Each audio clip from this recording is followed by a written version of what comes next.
Liver వ్యాధి ఒక silent killer లాంటిది. సో దాని సీక్రెట్స్ ఏంటో ఈరోజు చూద్దాం. వీటన్నిటికీ కామన్ పాయింట్ ఏంటో తెలుసా? మన లివర్ హెల్త్. గోళ్లపై కనిపించే ఈ తెల్లటి గీతలు లివర్కి ప్రోటీన్ తయారు చేసే శక్తి తగ్గుతోందని చెప్పే సైన్ అన్నమాట. చేతులిలా వణకటం బ్రెయిన్లో టాక్సిన్స్ పేరుకుపోయానడానికి ఒక డేంజర్ సిగ్నల్. పొట్టులో ఇలా నీరు చేరడం చూశారంటే లివర్లో ప్రెషర్ బాగా పెరిగిపోయిందని అర్థం. ఇవన్నీ లివర్ ప్రాబ్లంకి సంబంధించిన సిమ్టమ్స్. డ్యామేజ్ సీరియస్ అయ్యేదాకా ఇవి బయటపడవు. లివర్ డ్యామేజ్ 4 స్టేజెస్లో జరుగుతుంది: ఇన్ఫ్లమేషన్, ఫైబ్రోసిస్, సిర్రోసిస్, చివరిగా లివర్ ఫెయిల్యూర్. సిర్రోసిస్లో 2 కీలకమైన ఫేజులు ఉన్నాయి. ఒకటి లివర్ ఇంకా ఫైట్ చేస్తున్న ఫేజ్, రెండోది అది చేతులెత్తేసే ఫేజ్. డీకాంపెన్సేటెడ్ సిర్రోసిస్లో ఫస్ట్ కాంప్లికేషన్ ఇదే, అసైటిస్, అంటే పొట్టలో నీరు చేరడం.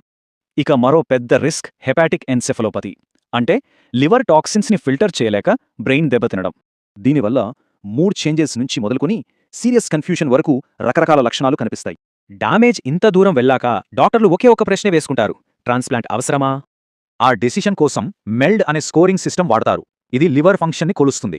ఈ స్కోర్ ఎంత ఎక్కువగా ఉంటే పరిస్థితి అంత క్రిటికల్ అన్నమాట. ట్రాన్స్ప్లాంట్ అంత అర్జెంట్ అని అర్థం. ఈ స్కోర్తోనే ట్రాన్స్ప్లాంట్ లిస్ట్లో ఎవరికి ప్రయారిటీ ఇవ్వాలో డిసైడ్ చేస్తారు. అయితే ఒక గుడ్ న్యూస్ ఏంటంటే లివర్ ట్రాన్స్ప్లాంట్ సక్సెస్ రేట్ 90% కంటే ఎక్కువ. డాక్టర్లు చెప్పినట్లు ఒక స్టేజ్ దాటాక వ్యాధితో వచ్చే రిస్క్ ట్రాన్స్ప్లాంట్తో వచ్చే రిస్క్ కన్నా చాలా ఎక్కువ. ట్రాన్స్ప్లాంట్ తర్వాత రికవరీ అయితే చాలు, మళ్ళీ నార్మల్ లైఫ్లోకి వచ్చేయచ్చు.